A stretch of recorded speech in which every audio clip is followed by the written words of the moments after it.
इस शहर में एक पुराना और विख्यात होटल था जिसका नाम मेहतर महल था। ये होटल शहरी क्षेत्र से थोड़ा दूर शांत जंगल के पास स्थित था और अपने समय का सबसे आलीशान होटल हुआ करता था। इसकी वास्तुशैली, अंदर की सजावट और वहाँ की सेवाएं यहाँ आने वाले हर व्यक्ति को मंत्रमुग्ध कर देती थी।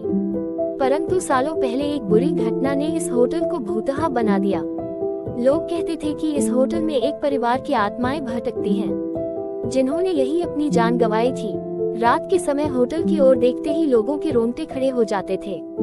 होटल के चारों ओर कटी फटी पेड़ों की छाया और होटल की टूटी फूटी खिड़कियों से छनकर आती अंधियारी रोशनी ने पूरे परिवेश को और भी डरावना बना दिया था। लोग मानते थे कि उस बुरी रात के बाद से ही वहां की आत्माओं का भटकना शुरू हुआ था।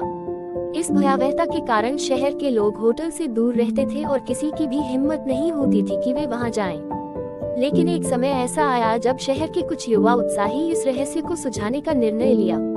उनके मंडल का नेता था रवि, एक साहसी और होशियार युवक जिसे डर का मतलब नहीं पता था।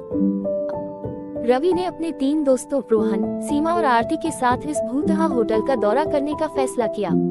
उन्होंने तय किया कि वे उन घटनाओं की सच्चाई जानने के लिए होटल में एक रात बिताएंगे।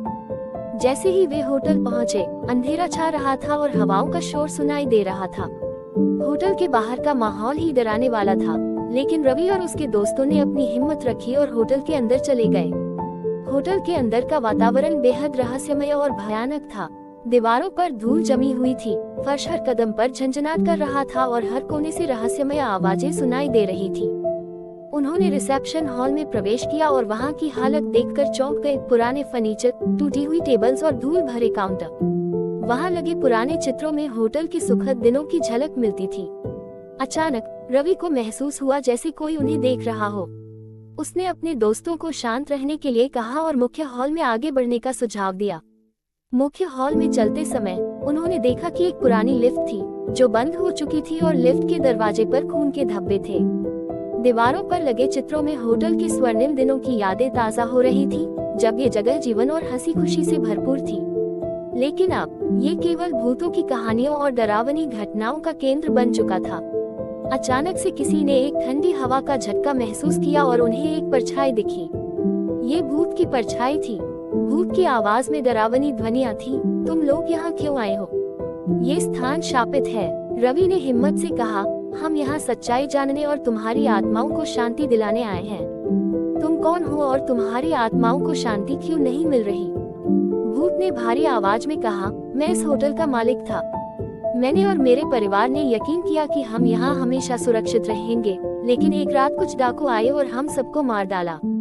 हमारी आत्माएं तब से लेकर अब तक यही भटक रही हैं। हमें न्याय चाहिए। रवि ने वादा किया कि वह इस घटना का पर्दाफाश करेगा और उनको न्याय दिलाएगा। अगले दिन उन चारों दोस्तों ने शहर के लोगों को पूरी सच्चाई बताई और पुलिस को सबूत दिए। पुलिस ने जांच की और डाकुओं को गिरफ्तार कर लिया। जांच के दौरान उन्हें कई रहस्यमय तथ्य और सबूत मिले जिससे डाकुओं को सजा दिलाने में मदद मिली। पुलिस ने पुराने कागजात, खून के धब्बों और छुपे हुए गवाहों की तलाश की। पुलिस की जांच के बाद डाकुओं को पैसों के लालच में इन मासूम लोगों की हत्या करने का दोषी पाया गया।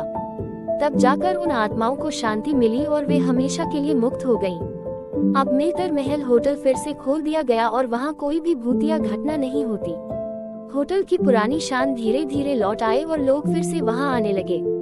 रवि और उसके दोस्तों की बहादुरी की हर जगह सराहना हुई और शहर के लोग अब इस होटल को देखकर डरते नहीं थे।